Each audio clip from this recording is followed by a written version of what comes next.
Hello everyone and welcome back to Fish World Aquariums. Today we will be talking about how to grow aquarium plants from seed, small ground cover plants in general. So they're fairly easy to grow. You definitely might have some problems. So you buy the seeds. The seeds look like this.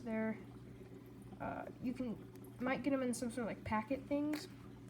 But this is the best deal for your money. You get the most seeds. Which honestly, I have 3 aquariums and I've only used like 1.5 of these, so it'll last you a very long time. So what kind of substrate do you want to plant seeds in?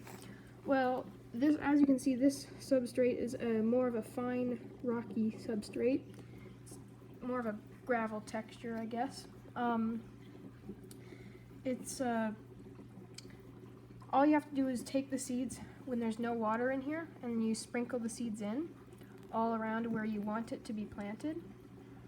And then you put some foil or something over the top, a lid to keep the humidity in, and you keep it moist. I did this for the first week, and then I filled it with water, and just a few days after I filled it with water, all the sprouts come out. So this is what they look like when they're just sprouting. Over here,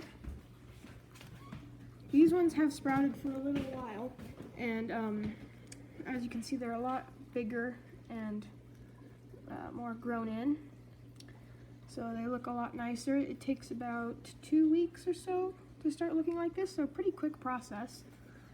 But yes, they're fairly easy to grow. You just want to remember that if you put them in the aquarium right away when the aquarium is full, they'll float. Like these ones are from a different aquarium I have, and I have some goldfish in that aquarium, and goldfish are a bit destructive, so they plucked all these plants out of the ground, and I just put them on here because they're a good place to hide for fry. They still stay green and all on the top. Yeah, so they're fairly easy to grow. What kind of light you want to have? So I honestly think most lights work well, even if you have like a non-UV light or whatever. This light doesn't have any UV in it, and they're still doing great. They might take a little bit longer to grow, but as you can see, they're still facing the light, which means they're picking up stuff from it. And yes, so the temperature, I wouldn't get the temperature much below 68 or so. That's what I have in my other aquarium. The plants are doing just fine in there. I have had them get colder. They can get colder for short periods of time, but I would usually recommend water above 68. That's why I have a little heater in here. And since the seeds are so small when you buy them, since they're so like super tiny little fine seeds, a lot of them end up, getting stuck in filters and things, and that's why I have plants growing on my filter, which is a little interesting. Yes, but they're a super great plant. Their roots are kind of not super strong, so that's why goldfish are easily able to uproot them. But if you have like guppies or smaller fish with these, they're 100% fine. But definitely patience is the key to growing them, because it takes, I would wait 2 weeks before you put fish in here.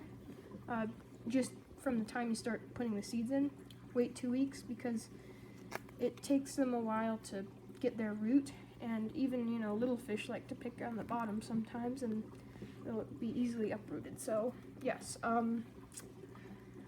they're otherwise pretty easy to take care of, and yeah, they look excellent. This is a small leaf bottom cover. I don't know the scientific name, but you can find it on Amazon. Some local fish stores have it. Can't really find it at Petco or PetSmart, but it's a super easy plant.